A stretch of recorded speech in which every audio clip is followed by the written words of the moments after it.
¿Qué tal, amigos? Sean bienvenidos a su nueva edición de Pasión Lectora. Estamos transmitiendo desde el Ecedor de la Infoteca Central Doctor Alejandro Dávila Flores con mis queridísimos amigos, doctor Horacio Cárdenas Sardón. Muy buen día. Gerardo, buenos días. Carmelita Hola, Rodríguez muy buenos Machorro, días. buenos días. Y además estamos súper felices porque tenemos a la doctora Eugenia Flores Soria, quien es una de las fundadoras de este programa de Pasión Lectora. Eugenia, muchas gracias por estar con nosotros. Muchas gracias, estoy muy feliz de estar aquí con ustedes otra vez.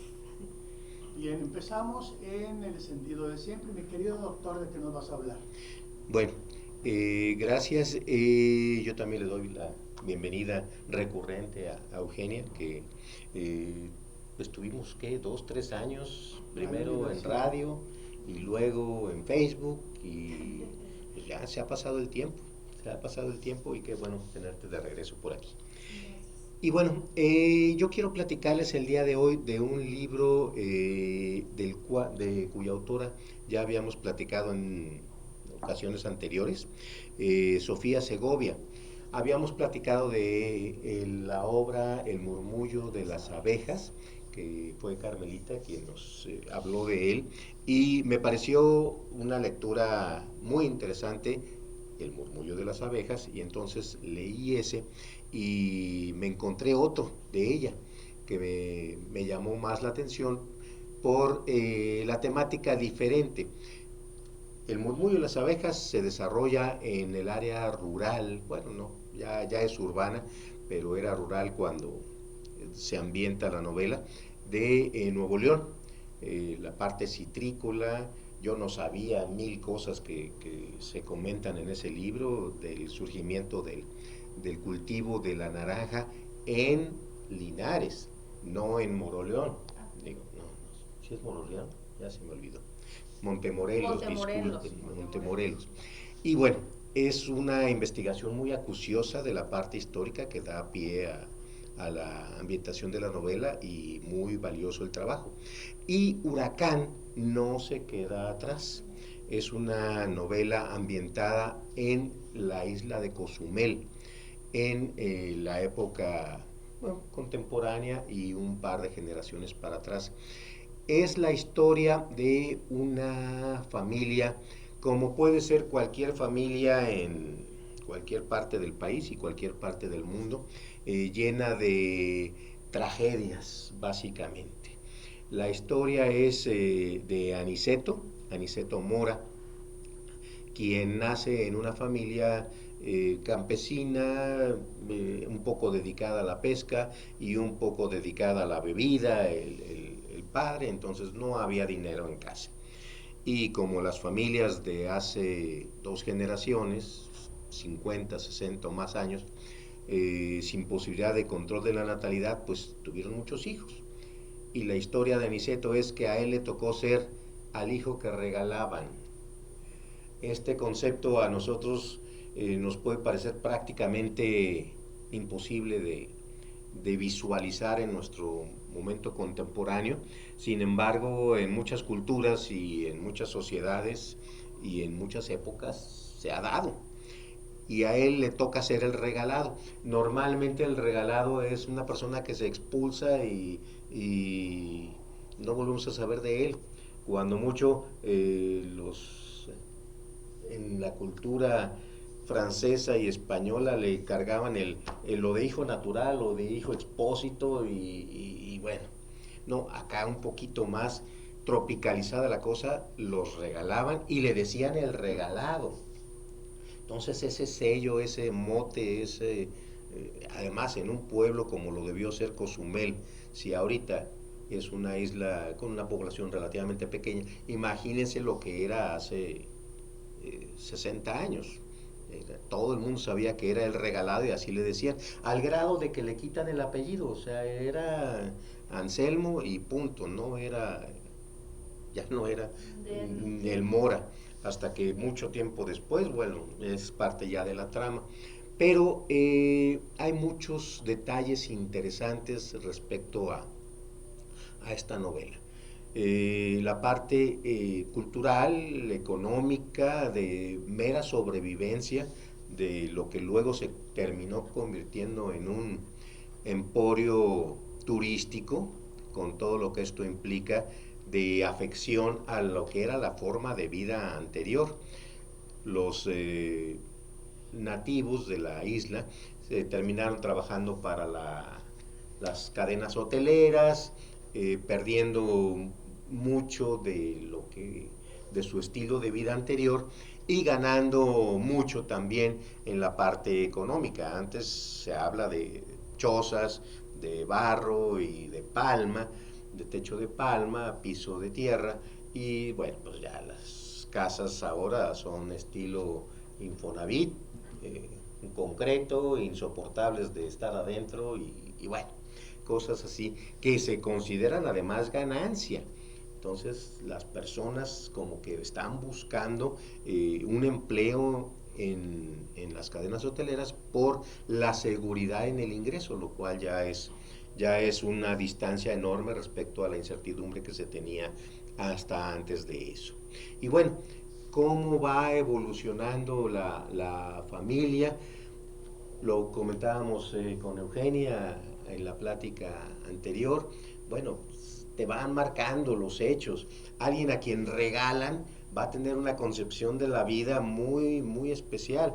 Y luego, no es alguien que tenga una vida, llamémosle con suerte, de que, ok, a ti te regalaron, pero pues vamos a protegerte. No, es cero, cero. Entonces se dedica a la delincuencia, se dedica a flojear, se dedica al crimen y al abuso. Porque bueno, si abusaron de mí, pues yo también me siento con cierta autoridad para abusar y para vengarse de su familia. Entonces, esa es una de las historias que trata el libro Huracán de Sofía Segovia. Otra de las historias muy interesante es los turistas que llegan a la isla de Cozumel con distintas expectativas. Por supuesto, quien compra un viaje, sobre todo con lo que cuestan los viajes, tiene altas expectativas de aprovechar su dinero hasta el último centavo, bebiendo, riéndose, lo que sea que hace la gente para divertirse y para terminar con una sensación de vacío y una quemada en la espalda de marca de tercer grado. Sí. Entonces, me llama mucho la atención este manejo de las historias, porque por un lado tenemos la parte tradicional de los habitantes y luego tenemos una parte de los visitantes. Menciona una pareja, así los menciona, disculpen el calificativo, los gringos, porque viene una pareja de Estados Unidos, un empresario peleado con la esposa, ahí buscan reconciliarse, no se reconcilian, bueno. Otra pareja de Nuevo León, vienen de Monterrey, yo creo que haciendo, pues, recurriendo a lo más conocido de Sofía Segovia, de la gente de la capital de Nuevo León, igual, con ciertas expectativas de estatus, de aquí mucho más emocional, todavía como se manejan las cosas en las telenovelas mexicanas, de que ay, vamos a un tiempo para nosotros, es que desde que nacieron los niños, y bueno, son 3 historias que se plantean allí en el gran marco de un huracán, porque llega el huracán Roxana, uno de los huracanes más devastadores que ha registrado la región del Caribe en los últimos años y que además, de hecho, ni mandado a hacer. Llegó el huracán por Cozumel, arrasó toda la península de Yucatán, salió por Campeche y dice, pues yo todavía tengo ganas, y se regresó a Campeche. Es algo que nunca se había registrado en un huracán. Bueno, así se portó Roxanne, y allí vemos un poquito ya la parte de cómo un fenómeno natural que pues ocurren y que sabemos que ocurren ahora, cómo influye en el comportamiento de las personas, cómo se comportan los norteamericanos que quieren comprar el boleto de salida como de lugar, cómo se comportan los de Nuevo León, que lo agarran hasta como una cuestión muy emocional. Oye, qué padre, mira lo que nos tocó compartir y vivir. Y también la parte de los nativos, los que viven allí, eh, se quedó la familia sola. Porque yo tengo que estar cuidando el hotel, tengo que estar cuidando a los huéspedes y la familia sola. Y los vidrios si se van a romper y ojalá la niña la hayan protegido. Son distintas apreciaciones respecto a un mismo hecho, a un fenómeno natural, que hacen a esta novela muy, muy recomendable. Uno de los dichos más recurrentes, de los que por supuesto no solemos hacer caso, de que quien lee es como si viviera no una vida, sino 5,000 vidas. Bueno, la mayoría de nosotros no vamos a tener la experiencia de sufrir un huracán. Entonces, ver o escuchar o imaginar lo que nos cuenta Sofía en este planteamiento de cómo se oye, cómo se ve, cómo lo que estaba ahí ya no está, cómo empiezan a sufrir hambre, enfermedades, golpes, etcétera, es una experiencia que vale la pena vivir, no en carne propia, sino leyéndola. Está la invitación allí, lo vamos a colgar en la plataforma para quien se guste acercar a esta excelente novela Huracán de Sofía Segovia. Me recordaste una novela que comentamos también aquí que se llama La Retornada. Sí, cómo no, italiana. En alguna pasión lectora la propusimos, de Donatella Mastrantonio se llama, y es justamente esa historia, como de esa familia numerosísima, pues se elige al capricho, no sé todavía cómo, tú te vas para allá y se da. En el norte de Coahuila se llaman dados. Este es dado, y así se conoce, ¿no? Como tal cosa, porque es dado, y se pierde el apellido. Eso es muy significativo y muy metafórico, porque efectivamente el abandonado o el dado construye todo un perfil psicológico de mucha tristeza, y es todo un tema ahí, ¿no? Pues la verdad, yo ya leí este libro, sí se los recomiendo. Tiene un final muy inesperado, obviamente no se los vamos a platicar porque sería como spoilear la novela. Yo sí. Ay, no, déjalos para que tengan, la verdad, esa relación que se da durante ese fenómeno natural, tiene una relación desde el principio hasta el final de la novela que la vas a ir descubriendo poco a poco y es realmente sorprendente. Y es más o menos la estructura, digamos, de este cuento largo de Cortázar, La Carretera del Sur. ¿Recuerdan? Como en un accidente automovilístico en la carretera, pues se bajan los automovilistas, sepa la bola quiénes serán, están ahí por mera casualidad, y empiezan a relacionarse entre ellos. Y este accidente de carretera dura tanto tiempo que acampan, se enamoran, encargan bebés, etcétera, etcétera. Pero es esto, ¿no? Como en una situación extraordinaria, cómo reaccionamos los humanos. Y a lo que te puedes llegar a enterar ahí. También. Pues bueno, yo hoy les vengo a platicar un poquito de este libro que se llama La psicóloga, de Helen Flood. Ella es psicóloga de profesión y tiene un doctorado precisamente en violencia y todas estas cuestiones que estábamos hablando antes de iniciar esta grabación. Y bueno, esta es su primer novela.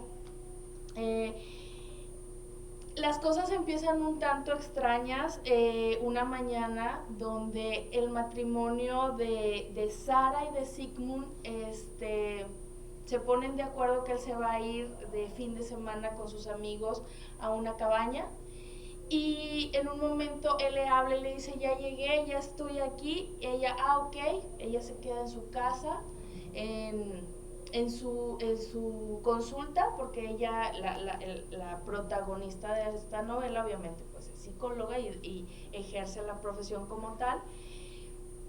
Pero al término del día le hablan los amigos del marido a Sara y le dicen: oye, ¿qué onda con Sigmund? ¿No llegó? ¿Cómo que no llegó si a mí ya me avisó que estaba ahí contigo en la cabaña? Entonces, Obviamente él desaparece y es un thriller en donde todo sucede, pero hay como esta duda de qué fue lo que pasó. Dice la sinopsis del libro que ni la verdad es tan obvia ni la mente tan poderosa. Entonces, durante todo el transcurso de la novela, entre la policía y Sara como psicóloga, están buscando, claro, los policías desde su perspectiva, qué es lo que está pasando, pero Sara también, porque aparte, en un momento dado, Sara es espiada dentro de su casa, hay cámaras, hay micrófonos, entonces dice, bueno, ¿qué está pasando?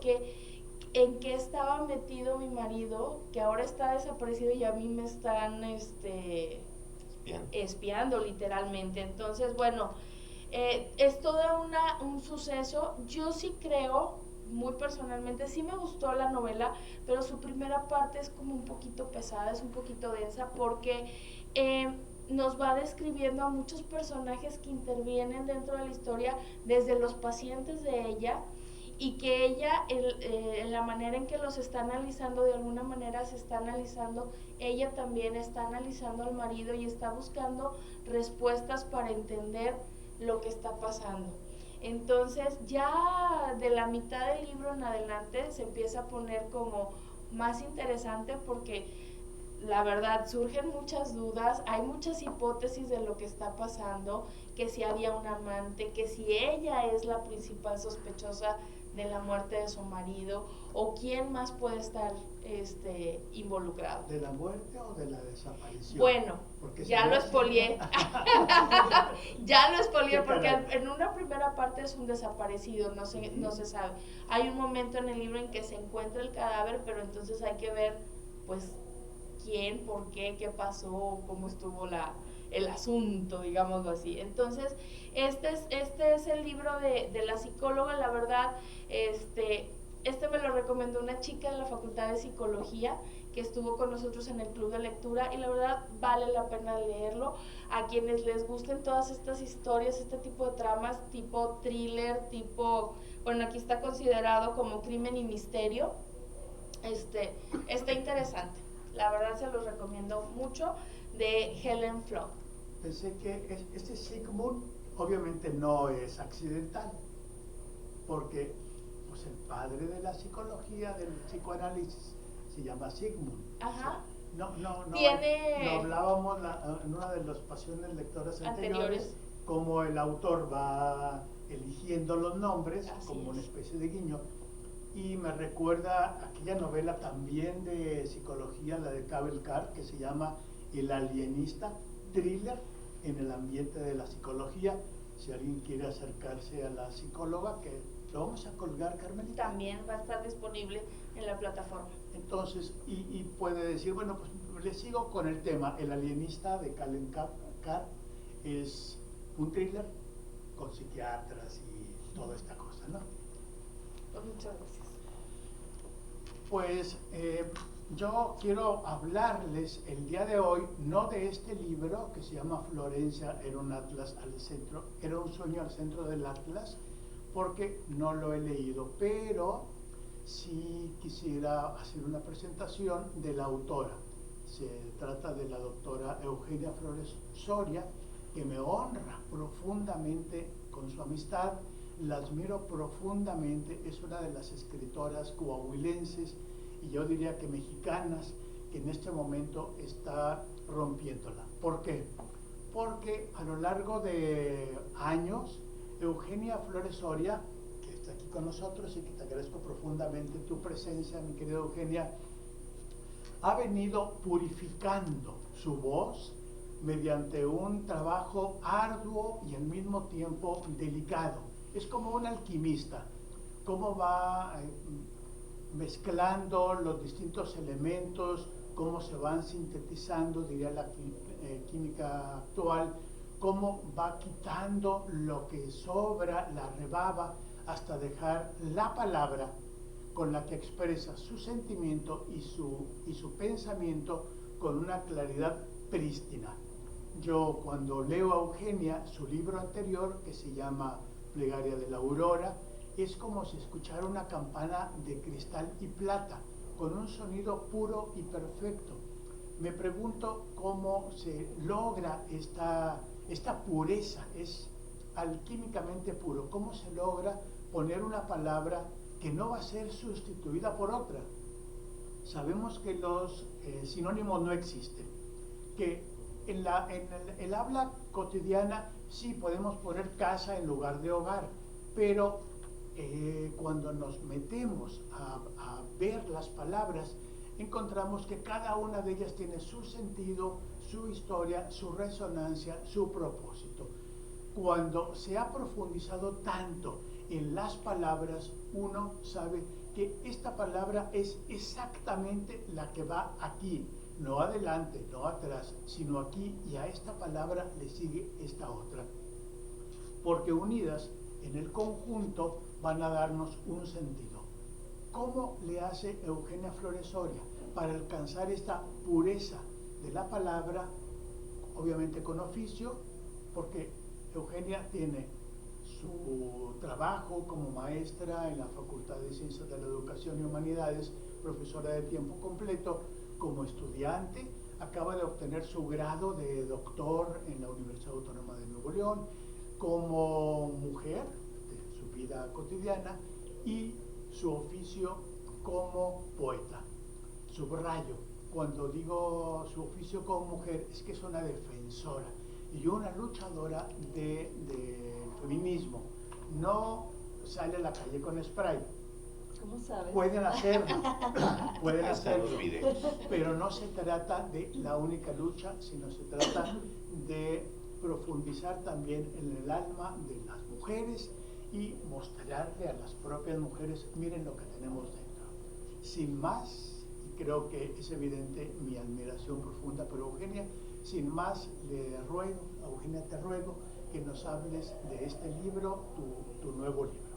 Gracias, Gerardo. Y pues bueno, muchas gracias por la invitación, Horacio, Carmen.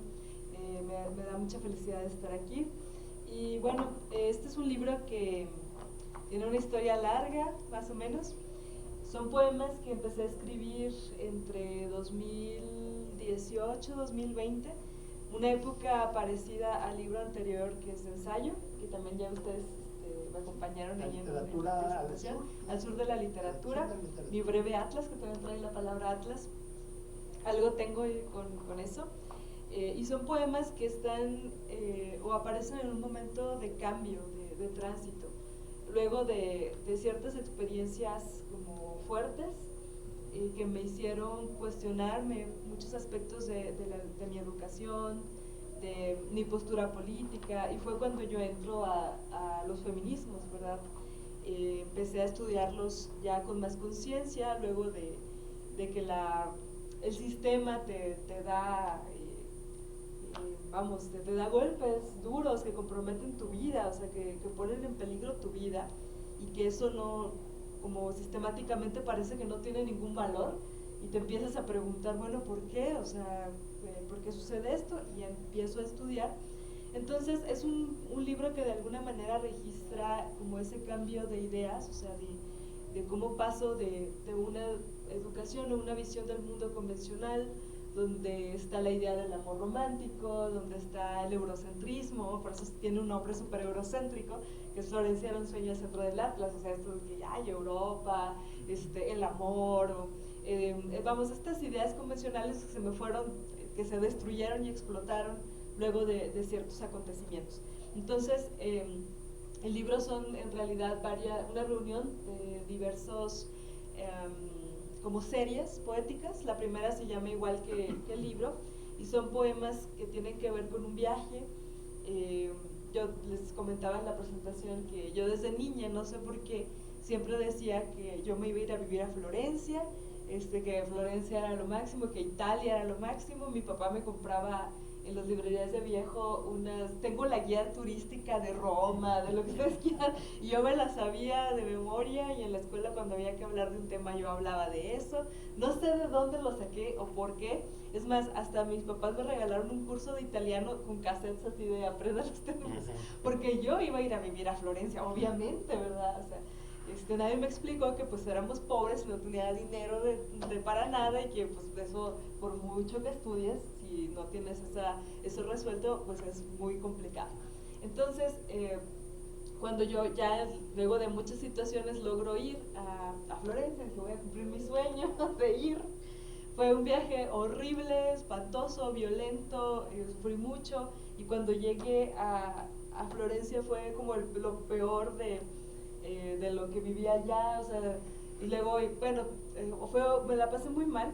Entonces se me empezaron a caer y a quebrar muchas cosas respecto primero a esta idea que tenemos como personas colonizadas de que Europa es el centro del mundo y que es el eurocentrismo, pensar que Europa es superior, que en Europa está lo más bello, que es lo mejor. Obviamente, ¿verdad? Como cualquier lugar tiene sus maravillas, sus cosas muy bellas y valiosas, y otras que no. El problema es que hay una carga simbólica que tenemos, ¿no? De que nosotros no somos el tercer mundo, no estamos allá, no tenemos nada, no somos estos espacios, ¿no? Entonces yo me di cuenta que pues era un lugar como cualquier otro, que si hay una carga, y que me acuerdo mucho cuando llegué por España, ¿no? Hay una discriminación también muy grande, hay muchas cosas, ¿verdad?, que no se dicen en estos discursos. Entonces, a la par de que empecé a cuestionar como esa como romanticidad que yo tenía sobre este sitio, también la cuestión del amor, ¿no? O sea, se me mató esta construcción del amor romántico, que es una ficción con la que crecemos y que nos afecta diferente a hombres y mujeres, y que en el caso de las mujeres puede incluso destruir tu vida, porque te educan pensando que el amor es incondicional, que tienes que amar, que es para siempre, una serie de cosas que no les enseñan a los hombres o les enseñan de otra manera, y eso es un conflicto grande, ¿no? Entonces yo me di cuenta que esa idea era muy violenta, que era abusiva, que era injusta, que no tenía que ver con la realidad ni con el amor, ¿no? O sea, todo este discurso del amor romántico, no del amor en sí, ¿verdad? El amor es otra cosa. Entonces empecé a escribir sobre eso, y también hay poemas de otras cosas. Por ejemplo, hay unos poemas sobre obras de arte, que tuve la oportunidad de verlas en vivo, que fue cuando yo entendí cosas, por ejemplo las ves así en los libros, también con una carga de que es que es Miguel Ángel, es que es no sé qué, y obviamente lo entendí mejor ya cuando los vi, y hice unos ejercicios ahí de escribir sobre algunas obras. También luego hubo el regreso, o sea, regreso acá y dije, yo quiero ver acá, ¿verdad? O sea, ya se me cayó la idea de lo de Europa, de lo del amor, etc. Y tuve la oportunidad de ir a Mérida, Yucatán. Yo nunca había ido al mar, hasta que crecí, trabajé, pasaron algunos años y pude pagarlo. Fui y escribí unos poemas sobre la primera vez que vi el mar. Obviamente hay más cosas, más allá de una experiencia propiamente personal, ¿verdad? Hay cosas ahí.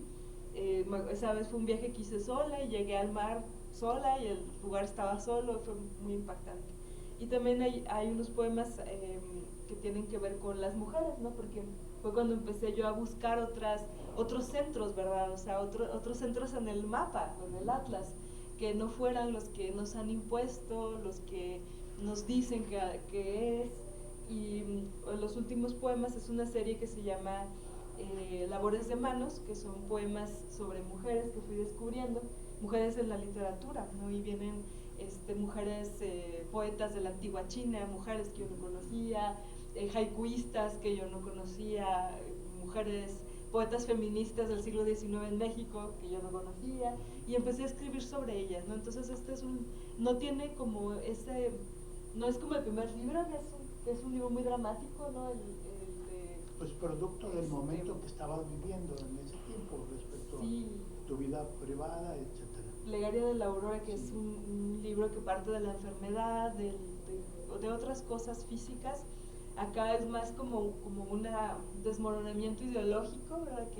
Que lo quise hacer también para compartirlo, ¿no? Que otras personas, no sé, pudieran dialogar con eso, y que este tránsito de las ideas no es fijo, no es como que hoy se me murió el eurocentrismo, ya desperté deconstruida feminista, decolonial, o sea, no es así, ¿verdad? Vamos teniendo cosas, o sea, estos paradigmas conviven al mismo tiempo en nosotras, nosotros.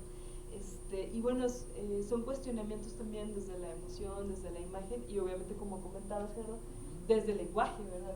Que hay un trabajo, para mí la poesía es la asimilación de la vida puesta en un lenguaje. O sea, la poesía es decir algo nuevo con las palabras que ya tenemos, o sea, construir otros sentidos que puedan ayudarnos a tener una claridad respecto a alguna cosa, ¿no? Que un tanto cercana a la filosofía, a la poesía, ¿no? Que es una discusión esa.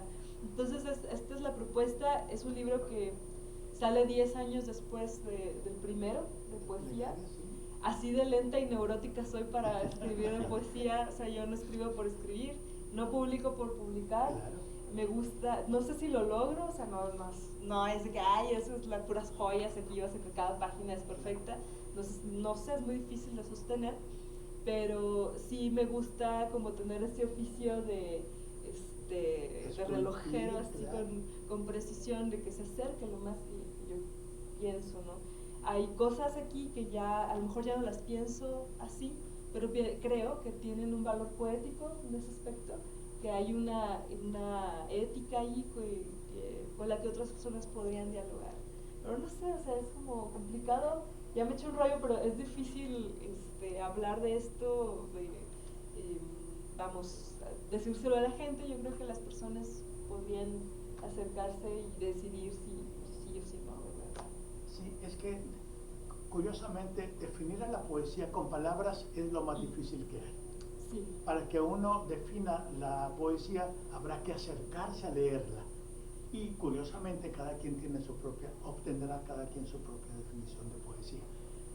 Eugenia, ¿dónde podemos conseguir? Pues ahora está disponible a través de la editorial Analfabeta. La pueden buscar así. Es una editorial que está en Monterrey, a cargo de Carlos Lejaín. Pero dinos cómo está deletreado, porque es an.alfa.beta. Sí, así la busquen, editorial an.alfa.beta. Está en redes sociales, igual si le ponen Analfabeta va a salir. Tiene aquí este signito que es un burrito, que es el sello de la editorial. Están en Instagram, están en Facebook, están en internet en general, o a través, si están aquí en Saltillo, no sé dónde estén, también me pueden escribir a mí, o solicitarlo a través de la editorial. Próximamente lo vamos a presentar, si todo sale bien, aquí en la Feria del Libro. Perfectamente. Ayer en la Infoteca Central tuvimos una lectura de poesía con un grupo de alumnas de Eugenia.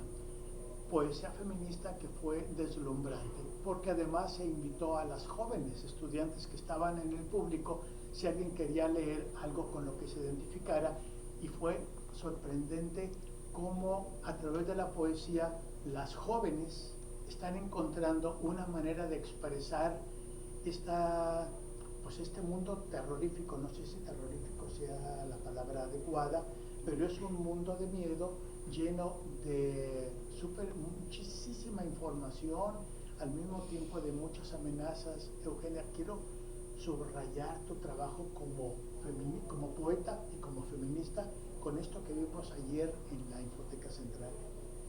Sí, pues hay muchas formas de ser feminista, el feminismo o los feminismos, porque hay muchos tipos de feminismos, tiene, digamos, estas dos vertientes. Una que es el activismo que son estas mujeres que van a protestar, que van a pelear, que van a ir a gritarse con la autoridad, que se agarran ahí incluso, o sea, que son violentadas, que actúan y que hacen históricamente esto de las marchas, o recordemos a las sufragistas, ¿no? Ahorita que mencionabas lo de la iconoclasia, que iban y rompían vidrios y todo porque la lucha pacífica no les tenían 50 años y no les hicieron caso. Claro, estás hablando, ahorita que dijiste Mérida, me acordé que ocurrió en 1913. 16, o sea, no estamos hablando del mes pasado. No, ya en México, de hecho, la primera persona que consideramos así autonombrada feminista en México es Laureana Wright. Obviamente era un feminismo de élite, que así fue también en algunas partes, pero también están los feminismos populares, ¿verdad? De los socialismos, de estos movimientos que estaban ahí, las obreras, ¿no? Que hicieron un gran trabajo.